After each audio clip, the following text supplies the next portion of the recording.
Welcome to episode 53 of the Wisdom from the Akasha podcast. My name is Susie, I am your host, and I am an Akashic Records teacher and practitioner. Today I am going to be answering another listener's question. For those of you who don't know, you are able to submit questions or topics that you would like me to discuss on the podcast in depth. Over on my website, I will pop a link to the relevant page in the show notes below. Please do know there is no such thing as a stupid question. The spiritual journey can be very difficult, it can be very confusing, and I am happy to receive any questions from you about the Akashic Records or about your spiritual journey in general. If I have some guidance and advice that I'm able to share with you, I will do so. So please do feel free to reach out with whatever question you have on there, and you will see it in an upcoming podcast episode. Today's question is one that I get asked a lot, and it's how can I protect my energy? And I want to do a deep dive into this question before I give you some general tips in respect of energetic protection. The reason I want to do a deep dive into the question is because when you ask the question, how do I protect my energy? There is a belief that you hold that there is a reason as to why you need to protect your energy. And I want to dig in today to why you have that belief in the first place before going into suggestions around energetic protection. Undoubtedly, the most common cause for people having a belief that they need to protect their energy is they are an empath or they are clairsentient. If you are unsure as to what clairsentient is, I'll link podcast episode where I go into each of the clairs there in the show notes. What happens when you are clairsentient or consider yourself empathic is you're interacting with unseen energy all of the time. This is not a clairsense that you can switch on and off. It's not like clairvoyance, where most people who have strong clairvoyance are able to switch it on and off. Some people can't, and they have clairvoyance all of the time.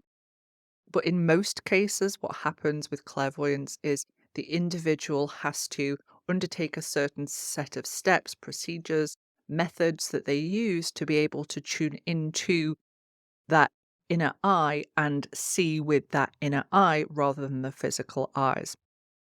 Clairsentience, on the other hand, is one that is on all of the time. And of course, interacting with other people, different energies of places, locations, buildings, everything is going to feel very overwhelming and feel quite disturbing when you don't know how to utilize it and when you don't know what that information is telling you. For these individuals, if this is you and you're listening and you are thinking to yourself, my God, this is me, unless I'm by myself in my own home, I am completely energetically overwhelmed. It may be necessary for you to have a period of utilizing energetic protection techniques, which I'm going to cover later in this episode, while you learn how to best operate in the world whilst being able to really distinguish between what is mine to take on and transmute and what is other people's. What are the lessons that these interactions are teaching me? So really understanding how to work with your clairsentience rather than seeing it as something of a burden. The second reason that people will ask this question actually has to do with spiritual ego, and this can often come hand in hand with that first instance where somebody is very clairsentient and able to interpret, translate, get information from different energies. How this shows up with spiritual ego is this belief that I am so high vibrational, I cannot be around people who are not the same vibrational level as me. I can't be around people who are low vibration. And this is spiritual ego. You will see this a lot, and no doubt lots of you listening will have had phases in your life where you hold this belief. What I want to say here is we need to always be very conscious of the fact that spiritual ego is going to show up in sneaky little ways, and this is one of them. If you were truly operating at an extremely high vibration, so unconditional love or above was your resonant frequency, so that base frequency, you would be completely okay with being around anybody who comes into your reality, because you would have a deep understanding that any interaction that you are having is essential for you from an evolutionary perspective, from a soul's perspective. Doesn't mean that every interaction you're going to have is going to be with people of the same vibrational level or everything's going to bring you joy, but you would have this deep understanding that everything that is going on is necessary. You really would have the belief that life itself is your teacher. Being at that level is going to mean that you can be around people who are in the depths of despair, who are really going through it. And you can hold space for them. You can have understanding and compassion for them, but you're not going to take anything on that isn't yours. You're not going to absorb their stuff. The third reason is you're in a relationship with, in whatever capacity, with an energetic vampire. Energetic vampires do exist. And I'm sure anyone who has had this situation happen to them will attest to the fact that there are very much people who have this capacity to drain you of your energy. Here, of course, we have to be very honest with ourselves and we have to look at, is this person actually an energetic vampire? Or is my spiritual ego kicking in? Am I trying to avoid the necessary lesson that this person is showing me? This requires a lot of self-reflection and a lot of self-observation. Now, if you do find that this is actually a situation where you're in some form of relationship with an energetic vampire, the question you need to ask yourself is, why am I in this relationship, in whichever form? So there can be many different reasons as to why this relationship has occurred from a practical human level and also from a soul level. And often by understanding the soul level connection, so the nature of the soul contract with that individual, by understanding it, you're able to learn what the lesson is and move through it. This, of course, is something that you can dig into utilizing your Akashic Records to understand, okay, what is the actual soul contract? What's the true nature of this connection with this person? And then move through it. What happens on an energetic level with an energetic vampire is, because you have cords with every individual that you have a soul contract with, through these cords, there tends to be an energetic exchange. And of course, those of you who have met certain people who you have soul contracts with will know that an activation takes place of this cord between your light grid and their light grid when you meet. And that's why there is this feeling of, oh, I know this person at a soul level, even if you've just met them, regardless of or not of whether the contract is empowering or disempowering.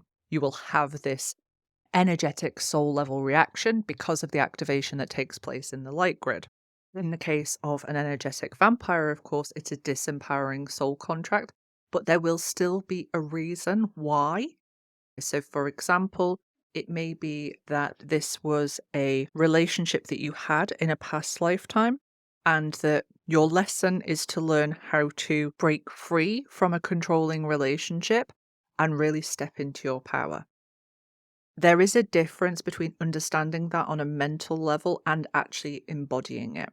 So it's like a two-pronged approach. You have to understand what the lesson is and then actually embody it. By doing that, you're discontinuing the connection. This, of course, can be hard on a personal level for a number of different reasons, but the Akashic Records can assist you in this process by understanding and also by helping you disconnect energetically, so removing the cord as and when it's time for it to be removed, when you're really embodying that lesson. The fourth reason as to why people ask this question is they are under psychic attack. I have to state here that whilst psychic attacks are very real, they do happen, they are very rare. Now, in the membership, I have done a deep dive, a whole 90-minute episode on psychic attacks and energetic protection. So if this is something that you feel like you're experiencing, I would definitely head over to the membership and watch the full Astral Realm series, which includes psychic attacks. But essentially, a psychic attack is a directed, malicious attack on the astral plane by somebody else. This is not the same as somebody thinking bad thoughts about you or thinking negatively of you or talking badly behind your back. Those things absolutely do have a reverberation on the astral plane, and there is absolutely an energetic element to that, but that is not a psychic attack. A psychic attack is a very deliberate thing that is done. We must remember that, of course, there are instances where people are not speaking very nicely about us. That's part of human life.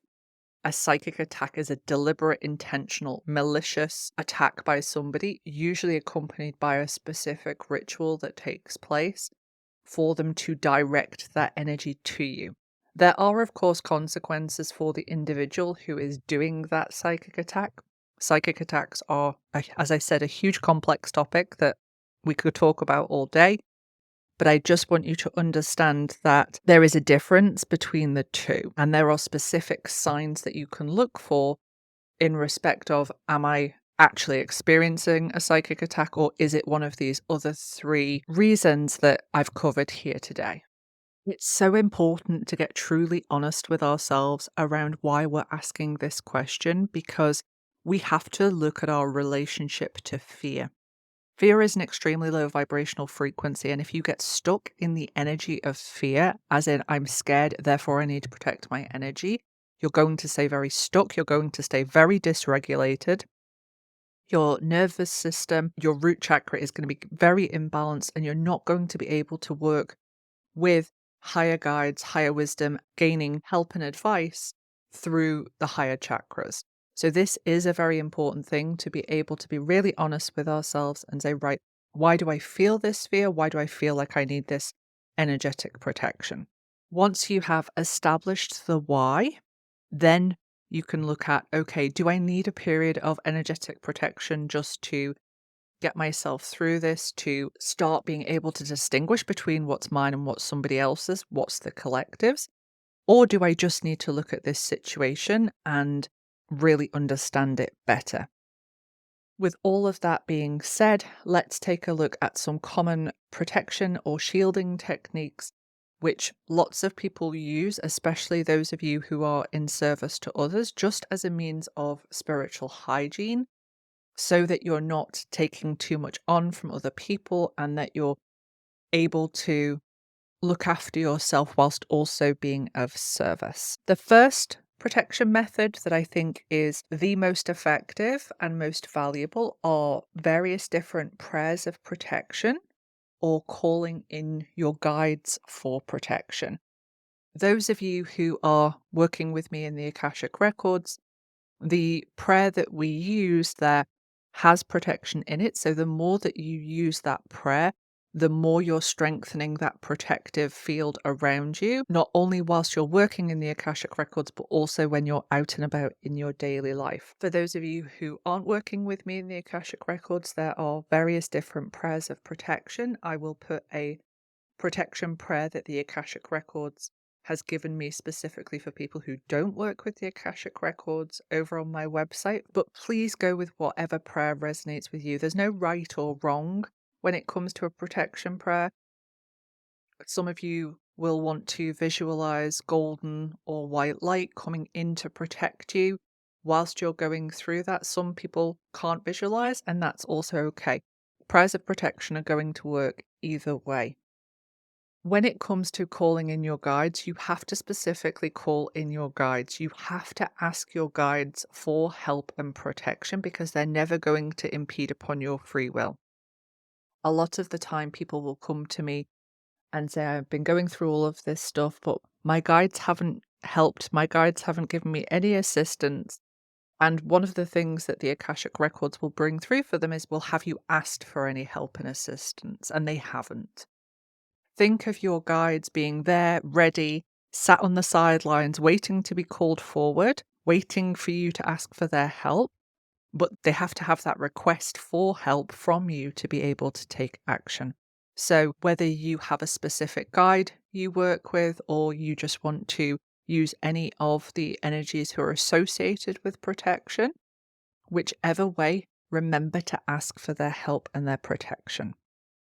For those of you who do not have religious trauma, and only for those of you who do not have religious trauma, the Lord's Prayer is a very good prayer of protection.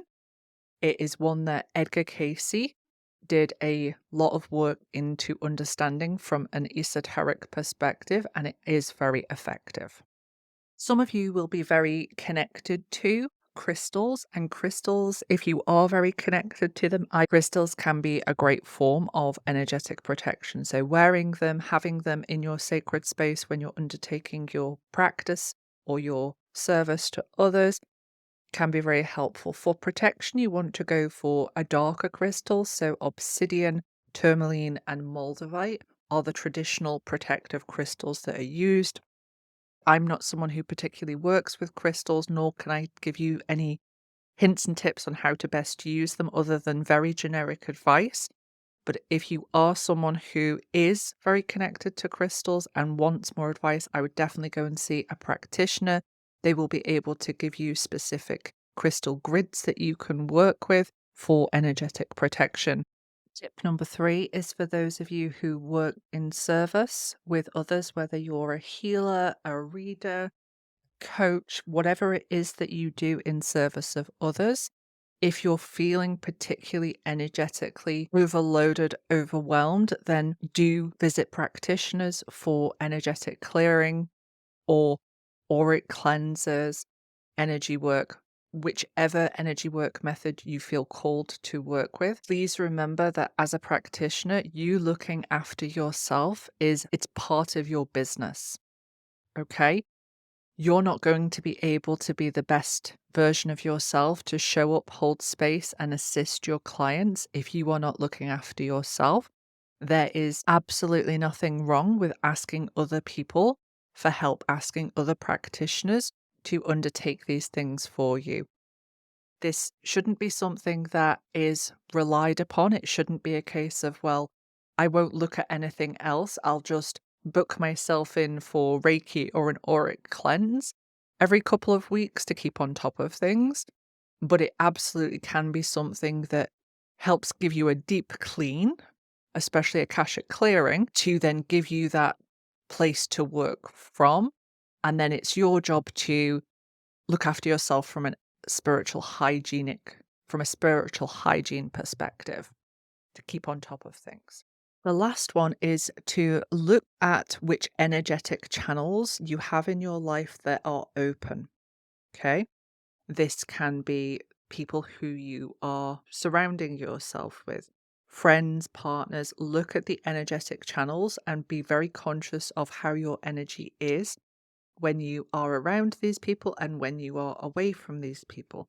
Are there certain people in your life who are feeling very, very draining? Not only that, but also look at, from an energetic perspective, where there are other channels open. So when you are consuming social media, podcasts, television programs, whatever it may be, you are opening channels for energetic exchange with those. So for example, if you open your social media and your feed is full of extremely divisive, fear-mongering, unhelpful content, you're engaging in an energetic exchange with that, and that may be affecting you.